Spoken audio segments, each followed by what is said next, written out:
Kasparov always opens c5, and the first 5 moves are the same as they've been in the other 2 games with Short playing white. Maybe we'll get 12 games like this in the match. But this is something new.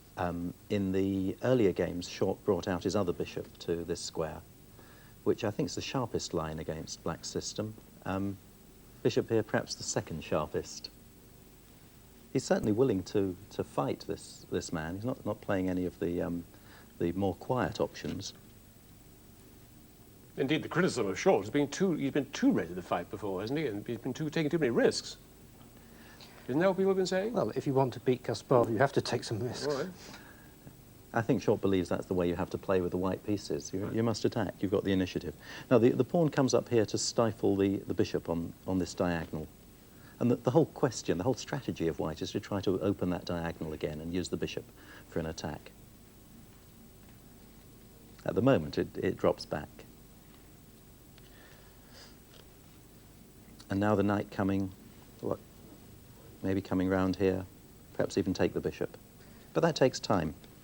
Yes, earlier on this year, Short asked me about this system, and I explained that this move, knight bd7, is one of the main problems with the development of the bishop to c4 and b3 as he's played. Earlier on, people used to advance the b pawn, but now it's thought better not to weaken the queen side, but just to get on with development. Mm-hmm. So we're going to watch that black knight, are we? So the knight attacking this pawn, both black knights attacking the white pawn, and also the knight preparing to exchange itself for the bishop, perhaps.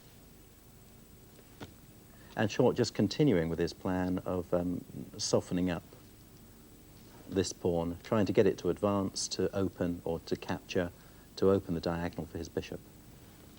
I think Bobby Fischer used to win games like this very quickly in the 1960s. You open the diagonal for the bishop and all the pieces storm in, and you sacrifice a pawn or two and it's mate. Well, that's the advantage of this particular knight development, because the knight's ready to hack off the bishop if that diagonal becomes open. And the knight, of course, is also defending this pawn. Actually, practically everything on the board's attacking or defending that pawn. You've got black's knight defending it, the bishop defending it, the pawn defending it. Meanwhile, white's pawn, knight, bishop attacking it. The whole strategic fight is over whether that pawn is going to stay on that square or get lured off it and make the bishop stronger. He could shun forward one, couldn't he? He could, but if the pawn moves here, it leaves this square undefended. And okay. A big strategic advantage for white to gain control of that square in the middle of the board. Queen coming out. And white's keeping black guessing as to which side he's going to castle. Maybe he'll decide later that the more aggressive plan is always to castle on the queen's side, bring the king over here, shove this pawn forward, maybe advance again, and just push black backwards. Now he's done it. Kasparov's advanced the pawn. He's got that comes as a surprise to me, because now black's pawn structure is very rigid. He's lost control of this square. He's attacking the knight. Explain why that's important, Bill, losing the control of that square. That's the very central square of the board. You don't want to leave a square in the middle of the board that an opponent's knight or bishop or rook or something could land on.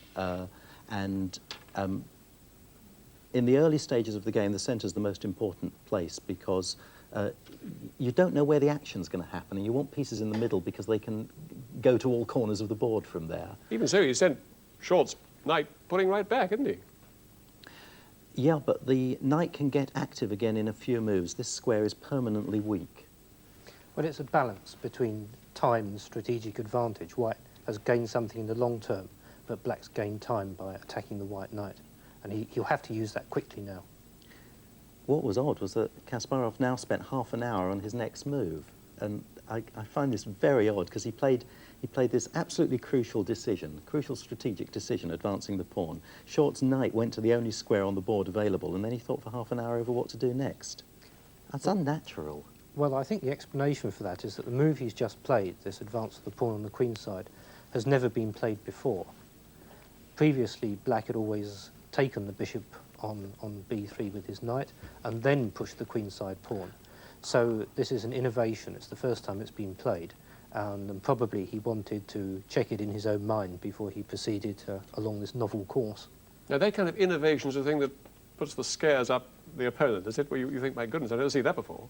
And that's when you tend to lose time.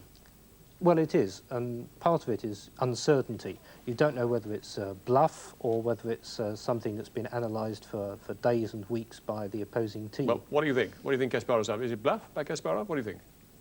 I think he's just playing for a sharp and original game. Surprising. Short's taken advantage of the fact that the bishop wasn't taken, but to move it. Now, if the knight takes it, White's knight takes back, and White's knight ends up on that beautiful central square. So the rook moves. The rook was attacked by the bishop. And that's really bold. Well, it's also practically forced, because otherwise black pushes his own pawn to that square, and then the other white knight has to retreat to the first rank, and that would be hopeless. He needs the knight where it is to defend the bishop, to recapture. Okay? So knight retreating now.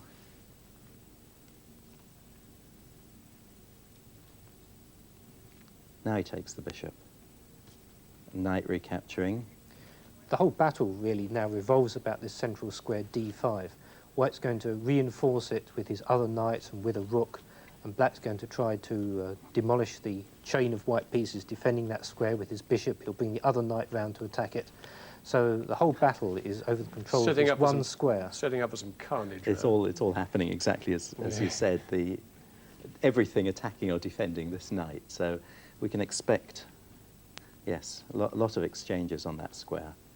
And it ends up with a white rook there, which would normally be a great advantage. But because of this pawn move, White has a lot of weaknesses on this file, this line. So I think we'd expect a Kasparov, rook coming over to attack this pawn. This pawn, this pawn, this pawn. Got there. Mm-hmm. And in fact, it's a very sharp position, because black's pressure on that open line that Bill just pointed out gives him the long-term advantage. It means that white has to go for some sort of active counterplay on the king's side, or else he's just going to... Which he's now doing, isn't he? Which he's now doing, or else he's just going to lose this pawn on c2 in the long run in any case. So it looks like he's decided to sacrifice it immediately, rather than be tied down to the defence. That queen move threatening maybe to bring the bishop here looks the start of... It could be the start of a short attack. Well, now, there we were, John Dunn, 21 moves into the game, with them beginning to run a bit short of time, yes? Yes, a little bit. How exciting is the game, do you think? It's an extremely tense position. I mean, Short now has to burn his boats and throw everything into the attack and hope that he will get some result on the king's side. And looking at it dispassionately, a chance of a win for Short. It must be a possibility. Bill, what do you think? I think if Short doesn't win this one, he'll never beat him. It's really a wonderful attacking position. He's got queen, rook, bishop, nicely placed pawn. Everything is ganging up on Kasparov's king. And things building up on the right-hand side of the board. So this should be a Short victory. First one of the match. Also, Kasparov has 21 minutes left to play another 20 moves. Wow. I think Short must be feeling fairly happy about this one. All right. Well, now, Bill, take us through the rest of the game, move by move.